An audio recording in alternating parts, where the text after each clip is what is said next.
بسم اللہ الرحمن الرحیم۔ السلام علیکم معزز ناظرین، آپ دیکھ رہے ہیں SRMPD نیوز چینل۔ میں ہوں آپ کا میزبان شوکت ملک۔ تو آپ سے درخواست ہے کہ نیوز بلٹن شروع کرنے سے پہلے آپ ہمارے چینل کو سبسکرائب کریں، لائک کریں اور بیل پر دبا دیں تاکہ میری آنے والی تمام ویڈیوز آپ تک پہنچتی رہیں۔ چلتے ہیں نیوز بلٹن کی طرف۔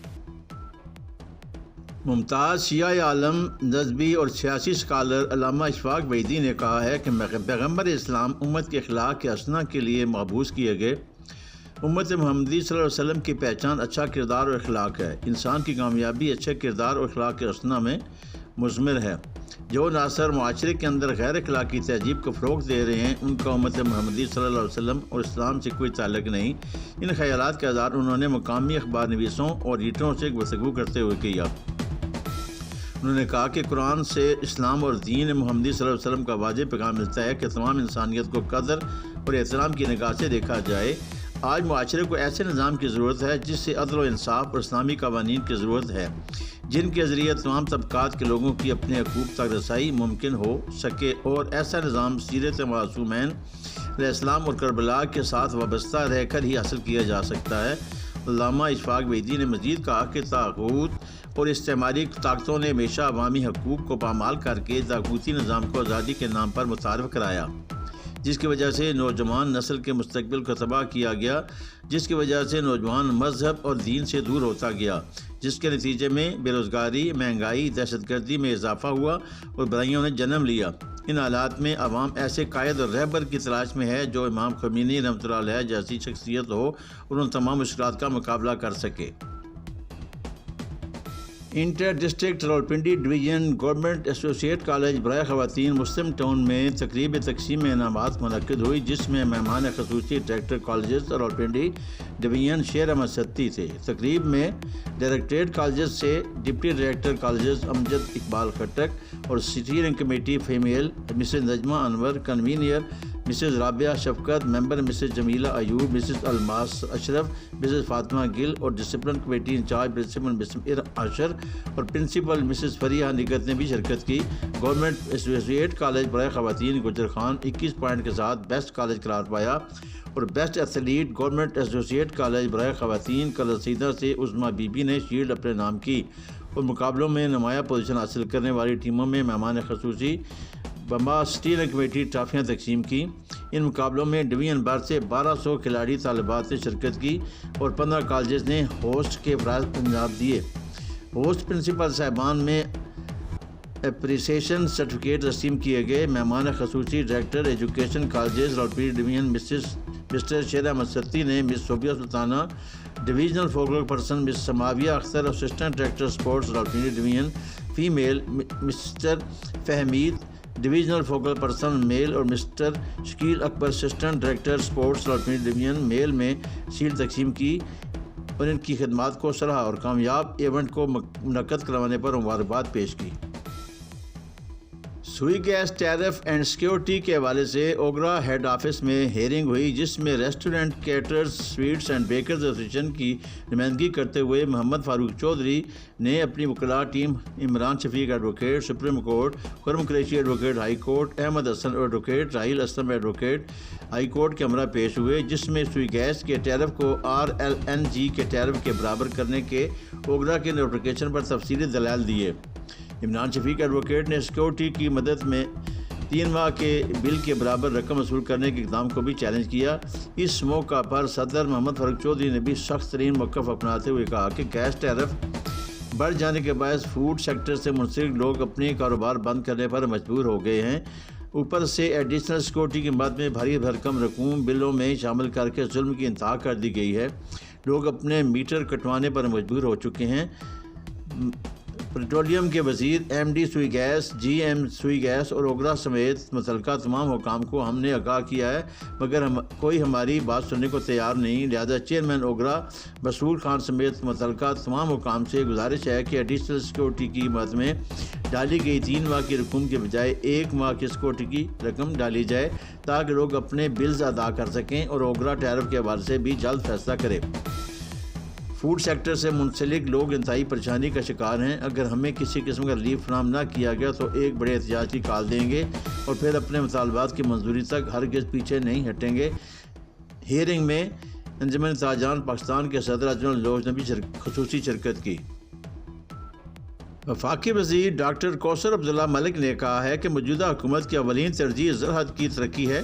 قومی معیشت کو تقویت دینے اور خوراک اور غذائی تحفظ کو یقینی بنانا اس کے اولین ترجیحات میں شامل ہے۔ ان خیالات کا اظہار انہوں نے پیر میر علی شاہ بارانی زرعی یونیورسٹی راولپنڈی میں مٹی کی صحت خوراک کی حفاظت کی کلید کے عنوان سے 3 روزہ 20ویں بین الاقوامی مٹی سائنس کانگریس کے افتتاحی اجلاس سے خطاب کرتے ہوئے کیا۔ انہوں نے کہا کہ پی ایس ڈی پی میں 2023-24 میں زراعت اور لائیو اسٹاک کے شعبوں میں 21 تحقیقی اور ترقیاتی منصوبوں کے لیے 8.85 ارب روپے رکھے گئے ہیں تاکہ پائیدار زرعی طریقوں کو فروغ دیا جا سکے۔ انہوں نے کہا کہ ملک کی معیشت کا زیادہ انحصار زراعت پر ہے اور زمین کی صحت مندی میں کمی واقع ہو رہی ہے۔ انہوں نے کہا کہ حکومت زرعی شعبے کی ترقی کے لیے ہر ممکن اقدامات کر رہی ہے۔ وفاقی وزیر نے محققین اور مٹی کے سائنسدانوں پر زور دیا کہ وہ مستقبل کے چیلنجوں سے نمٹنے کے لیے قابل عمل حل تلاش کریں تاکہ غذائی تحفظ کو یقینی بنایا جا سکے۔ ابتدائی سیشن میں professor doctor Muhammad Naeem, vice chancellor Barani Zarai university, professor doctor Shabbir A Shahid, Kuwait institute of scientific research Kuwait, professor doctor Zahir A Zahir, صدر soil science society of Pakistan, professor doctor Khalid Saif Ullah Khan, director institute of soil and environmental sciences, professor doctor Azeem Khalid, chairman شعبہ مالیاتی sciences, general secretary soil science society of Pakistan بھی موجود تھے۔ بارانی university کے faculty ممبران اور سائنسدانوں کی ایک بڑی تعداد بشمول وفاقی اور صوبائی پالیسی ساز تعلیم اور زراعت پاکستان اور بیرون ملک سے ایکسٹینشن اینڈ انڈسٹری اس کانگریس میں شریک کر رہے ہیں۔ بارانی یونیورسٹی کے vice chancellor professor doctor Muhammad نعیم نے کہا کہ پاکستان کو متعدد چیلنجز کا سامنا ہے جن میں موسمیاتی تبدیلیوں کی وجہ سے موسمی تبدیلیوں سے لے کر بڑھتی ہوئی آبادی کے دباؤ تک شامل ہیں۔ انہوں نے شرکاء کو بتایا کہ یونیورسٹی زمین کی زرخیزی کو بڑھانے، پائیدار زرعی طریقوں کو فروغ دینے اور فصلوں کی پیداواری صلاحیت کو بڑھانے کے لیے متعدد منصوبے شروع کر رکھے ہیں۔ انہوں نے کہا کہ یونیورسٹی کسانوں اور زرعی اسٹیک ہولڈرز کے درمیان استطاعت کار میں اضافے اور علم کی ترسیل میں اہم کردار ادا کر رہی ہے اور اس کے لیے تربیتی پروگراموں، ورکشاپوں اور توسیعی خدمات کے ذریعے یونیورسٹی نے مقامی کمیونٹیز کو پائیدار کاشتکاری کے طریقوں کو اپنانے، مٹی کے انتظام کی تکنیکوں کو بہتر بنانے اور موسمیاتی تبدیلی سے پیدا ہونے والے چیلنجوں سے نمٹنے کے لیے عملی اقدامات کے ساتھ بااختیار بنانا ہے۔ وائس چانسلر نے امید ظاہر کی کہ یہ کانفرنس اپنے مقاصد کو پورا کرے گی اور مٹی کی صحت اور غذائی تحفظ جیسے عام مسائل پر حکمت عملی بنانے میں حکومت کی مدد کرے گی۔ انہوں نے شرکاء پر زور دیا کہ وہ ہمارے معزز بین الاقوامی اور قومی ماہرین کی مہارت سے بصیرت حاصل کریں اور اس علم کو زمین پر ٹھوس عمل میں تبدیل کریں۔ صوبائی وزیر primary and secondary health care اور بہبود آبادی ڈاکٹر جمال ناصر نے کہا ہے کہ ہولی فیملی اسپتال ری ویمپنگ کے بعد اسٹیٹ آف دی آرٹ اسپتال بن چکا ہے اور یہ ملک کے کسی بھی بڑے پرائیویٹ اسپتال سے بہتر ہے اور مختصر مدت میں اس اسپتال کو جدید خطوط پر استعمال کیا گیا ہے۔ انہوں نے کہا کہ یہ اسپتال جلد ہی مکمل طور پر فعال ہوگا اور راولپنڈی کے عوام کے لیے اعلیٰ معیار کی طبی سہولیات میسر ہوں گی۔ ان خیالات کا انہوں نے ہولی فیملی اسپتال کے دورہ کے موقع پر کیا۔ صوبائی وزیر کو اسپتال پر جاری کام کے بارے میں تفصیلی بریفنگ بھی دی گئی۔ انہوں نے ایمرجنسی، میڈیکل، گائنی، پیڈز اور پرائیویٹ وارڈز کا تفصیلی معائنہ کیا۔ صوبائی وزیر ڈاکٹر جمال ناصر نے کہا کہ وزیر اعلیٰ محسن نقوی نے برق رفتاری سے ترقیاتی منصوبوں کی تکمیل کے حوالے سے مثالیں قائم کی ہیں اور اسپتالوں پر خصوصی توجہ دی ہے۔ انہوں نے کہا کہ پنجاب بھر میں طبی سہولیات میں نمایاں بہتری آئی ہے اور صوبہ پنجاب کے اسپتال کا ماڈل پورے ملک کے لیے قابل تقلید ہے۔ انہوں نے کہا کہ راولپنڈی میں ہولی فیملی اسپتال کے علاوہ بے نظیر بھٹو اسپتال اور ڈی ایچ کیو پر کروڑوں روپے مالیت کے منصوبوں کے تحت ریویمپنگ کی گئی ہے۔ انہوں نے کہا کہ سرکاری اسپتالوں کی عمارتوں کی ریویمپنگ عرصہ دراز سے تعطل کا شکار تھی اور اب اس اہم کام کو پایہ تکمیل تک پہنچا دیا گیا ہے۔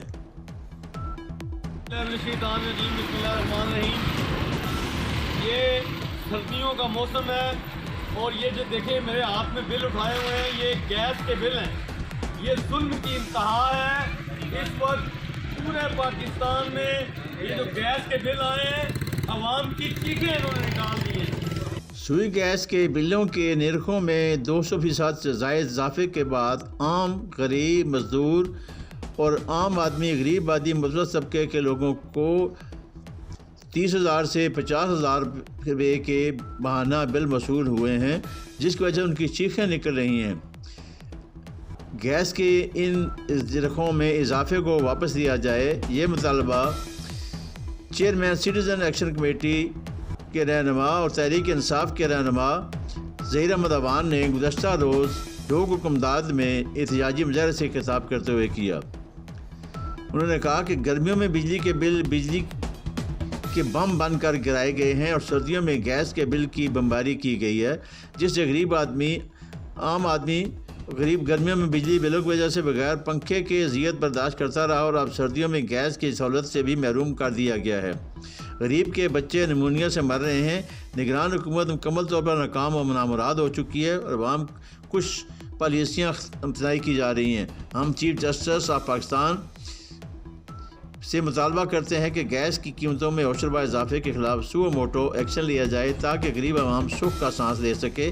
اس موقع پر ناصر اقبال عوان، صدر انجمن تاجران، راجہ وحید رجب، عمران یونس، ساجد محمود، صدر رکشہ یونین سماجی رہنما نے بھی خطاب کیا اور حکومت سے گیس کے نرخوں میں کیے جانے والے اضافے کی واپسی کا مطالبہ کیا۔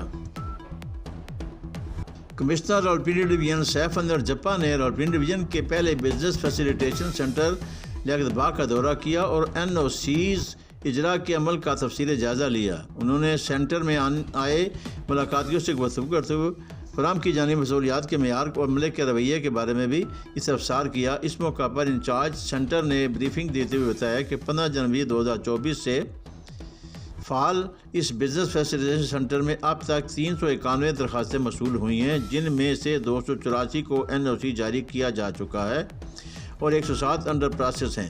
سینٹر میں تمام محکموں کی کارکردگی کو مانیٹر کیا جا رہا ہے۔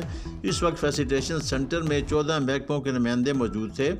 کمشنر راولپنڈی نے ہدایت کی کہ سینٹر میں کسٹم کا ڈیسک بھی ایڈ کیا جائے، نیز FBR اور لیبر ڈپارٹمنٹ کے نمائندگان کو بھی شامل کرنے کی ہدایت کی۔ سیف انور جپا نے مزید کہا کہ کوئی بھی سیٹ اپ بنانا آسان لیکن اس کو کامیابی سے چلانا مشکل ہوتا ہے۔ راولپنڈی کا یہ پہلا بزنس فیسیلیٹیشن سینٹر انتہائی کم مدت میں مکمل کیا گیا ہے، لیکن اس کی کامیابی یہاں دی جانے والی سہولتوں کے معیار پر منحصر ہے۔ انہوں نے ہدایت کی کہ سینٹر میں اداروں کے سربراہان اور فوکل پرسن کی حاضری کو یقینی بنانے کے ساتھ ساتھ گاہے بگاہے خود بھی وزٹ کریں۔ موصول ہونے والی درخواستوں پر جلد از جلد عمل یقینی بنایا جائے اور اس محکمے کی کارکردگی اچھی ہوگی اسے انعام بھی دیا جائے گا۔ کمشنر راولپنڈی نے مزید کہا کہ سینٹر کے قیام سے صنعتکاروں کو تمام سہولتیں ایک چھت کے نیچے فراہم کی جائیں گی۔ سینٹر کے قیام کا مقصد ون ونڈو آپریشن کے تحت کوئی بھی کاروبار شروع کرنے سے قبل مختلف محکموں کی جانب سے کی جانے والی ضابطہ کارروائیوں کی سہولت ایک چھت کے نیچے فراہم کرنا ہے۔ اس سے ایک تو انہیں مختلف محکموں کے چکروں سے بچایا جائے گا اور دوسرا NOC کا اجرا بنا وقت ضائع کیے ہوگا۔ اس سے معاشی سرگرمیوں میں اضافہ ہوگا، اس سے مقامی سطح پر لوگوں کو روزگار ملے گا۔ انہوں نے کہا کہ سینٹر کے قیام سے بزنس کرنے والے افراد کو راولپنڈی کے علاوہ باقی ڈویژنوں میں بھی کاروبار کے لیے اگر NOC کی ضرورت ہوئی تو وہ بھی یہاں بیٹھے حاصل کر سکیں گے۔